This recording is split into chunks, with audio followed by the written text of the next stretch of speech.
اپنی نظر اور شرمگاہ کی حفاظت کریں۔ اس دور کا سب سے بڑا فتنہ یہ ہے کہ نگاہیں پاک نہیں رہی، نگاہیں غلیظ اور گندی ہو گئی، شرمگاہوں میں وہ تقدس نہیں رہا ہے۔ حضور علیہ السلام نے ارشاد فرمایا، من زنا زنیا بہی ولو بہی تانے دارے ہی، جس شخص نے زنا کیا یہ عمل اس کے گھر بھی لوٹے گا اگرچہ اونچی اونچی دیواریں کیوں نہیں کر رہے۔ یہ مقافات عمل ہے۔ گندم از گندم بروید جو ز جو، از مقافات عمل غافل مشو۔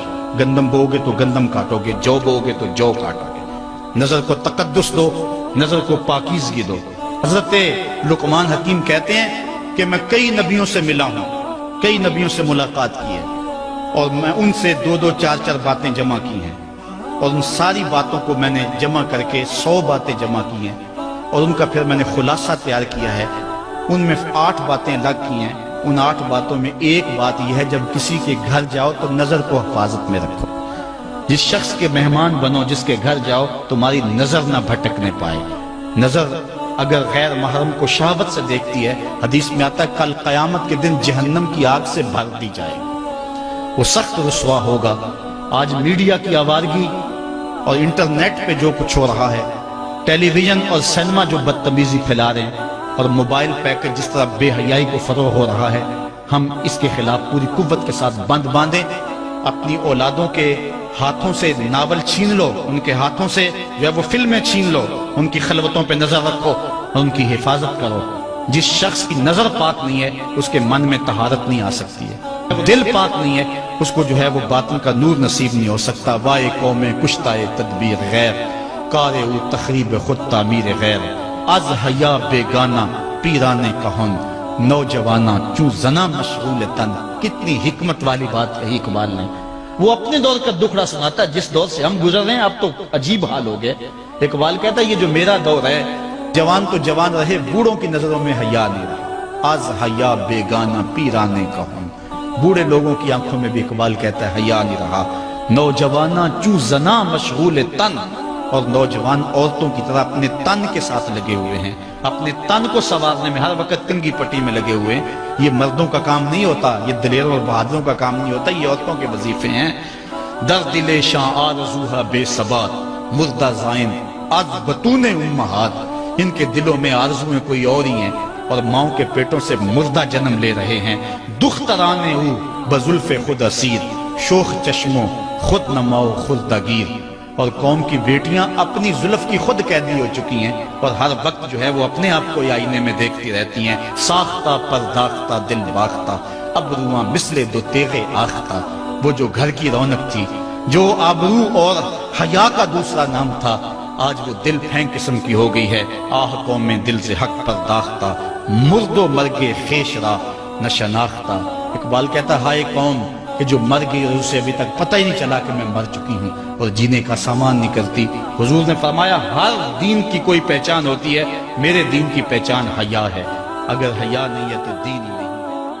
ہم نے جس دور میں اپنے ماں باپ سے دین سیکھا تو اس وقت اتنے فرقے بھی نہیں تھے، نہ بات بات پہ شرک کے فتوے لگتے تھے، اور نہ ہی لوگ دین کو کاروبار بنائے ہوئے تھے۔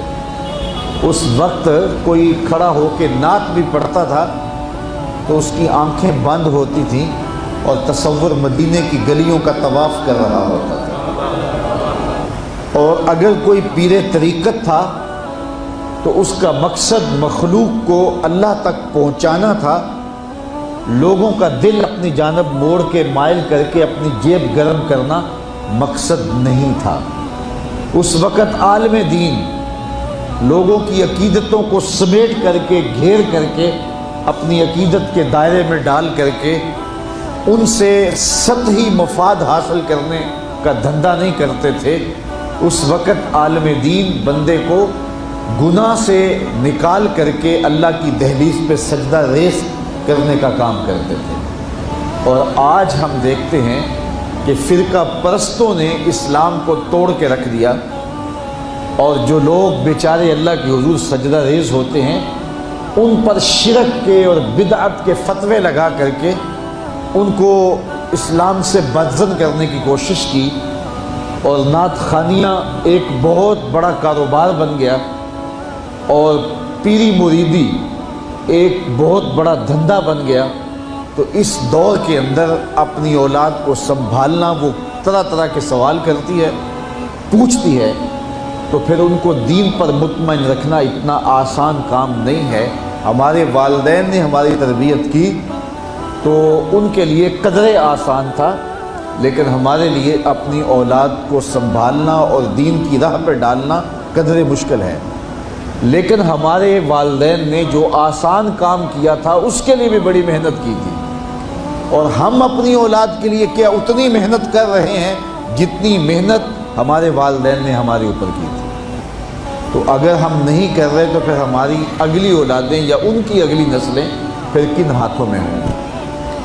تو اس لیے ہمیں خاص طور پہ سوچنا چاہیے۔ میں نے قرآن مجید کی جو آیت کریمہ پڑھی ہے اس میں ارشاد فرمایا، اپنے آپ کو اور اپنی اولاد کو دوزخ کی آگ سے بچا لو جس کا ایندھن انسان اور پتھر ہے۔ تو مجھے اور آپ کو اپنی اولاد کی حفاظت کرنی چاہیے۔ بعض اوقات ہم وطن چھوڑ کے یہاں آتے ہیں اس لیے کہ ہماری اولادوں کا مستقبل ٹھیک ہو جائے۔ ہم خود پردیس کاٹ لیتے ہیں، تنہائیاں کاٹ لیتے ہیں، اذیتوں سے گزر جاتے ہیں، لیکن اولاد راہ مستقیم سے بھٹک جاتی ہے تو ہم نے ان کی دنیا کی زندگی کی تو سنوار دی، لیکن جو حقیقی ابدی اور سرمدی زندگی ہے جو کبھی ختم ہونے والی نہیں ہے تو وہ برباد ہوگی۔ تو ہم نے اپنی اولاد کا بھلا نہیں کیا ہے، اپنی اولاد کا نقصان کیا۔ تو ہمیں چاہیے کہ ہم اپنی اولادوں کی حفاظت کریں، اور اولادوں کی حفاظت کیا ہے؟ ان کے اخلاق اچھے ہوں، ان کا کردار خوبصورت ہو، ان کے دین کی حفاظت ہو، اور وہ ایک صالح، سچے اور کھرے مسلمان کے صورت اپنی زندگی گزارنے کی مشق کریں، اور اس کا عملی نتیجہ ہماری آنکھوں کے سامنے ہو۔ میرے حضور نے ارشاد فرمایا کہ اپنی اولادوں کو 3 چیزیں سکھاؤ۔ پہلی چیز حب نبیکم، اپنی اولاد کو نبی کریم علیہ السلام کا پیار سکھاؤ۔ دوسری چیز وحب اہل بیت ہی، اور حضور کے اہل بیت کا پیار سکھاؤ۔ اور تیسری چیز وتلاوت القرآن، انہیں قرآن مجید کی تلاوت کرنا سکھاؤ۔ یہ 3 چیزیں آپ اگر بچپن سے ہی اپنی اولاد کے اندر داخل کر چکے تو پھر آپ کامیاب ہوئے۔ یہ بات ذہن میں رکھیے کہ ہم اس وقت متوجہ ہوتے ہیں